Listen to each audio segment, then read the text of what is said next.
Hello, boys and girls. Today our story is called Love Monster and the Perfect Present.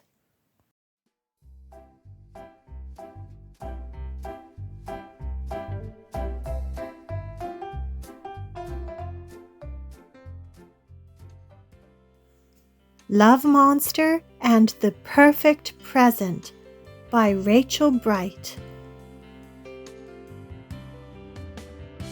This monster, hello love monster, thinks this monster is the most perfect monster in the world. Yes, they are the bestest of friends. Monsters. They spend each day and every day together. Sometimes doing fun stuff outside, sometimes doing fun stuff inside, and sometimes doing nothing at all.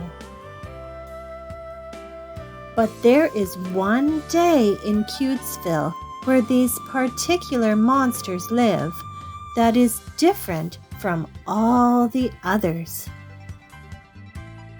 A very special day, in fact, when the streets are filled with lights, the air is filled with music, and the whole town gets super excited.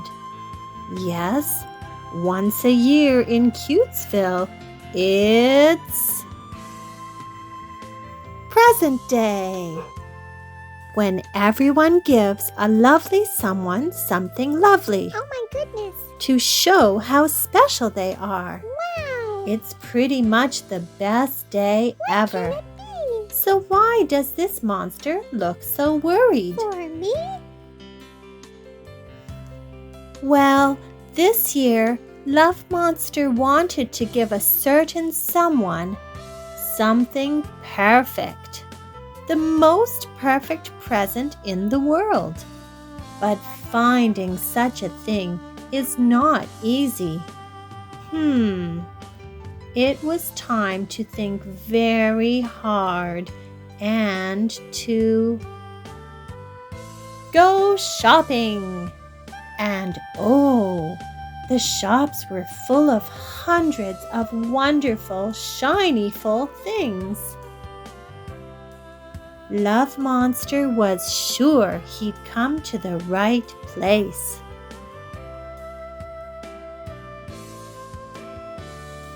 But as it turned out, wonderful, shiny-ful things can be expensive, very expensive indeed.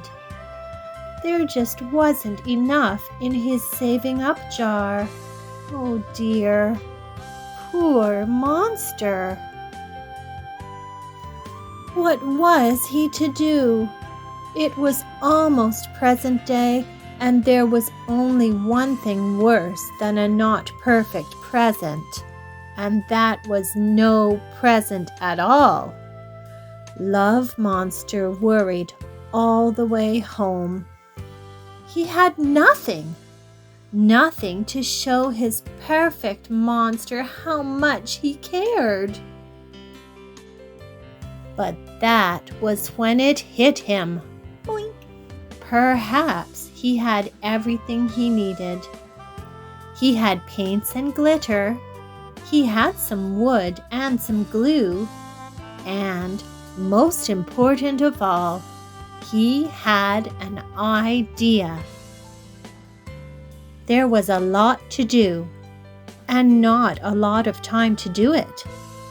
He worked all night until the sun came up.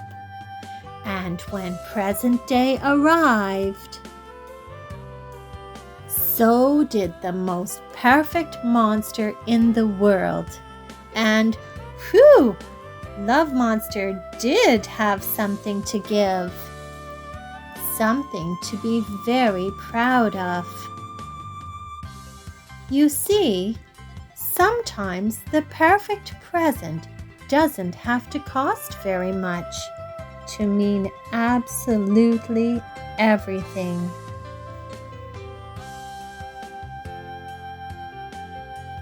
The end.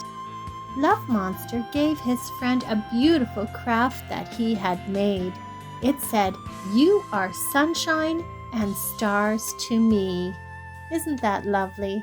And did you notice his friend gave him almost exactly the same thing?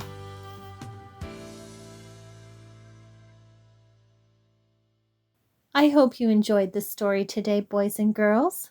We'll see you again soon. Bye-bye for now.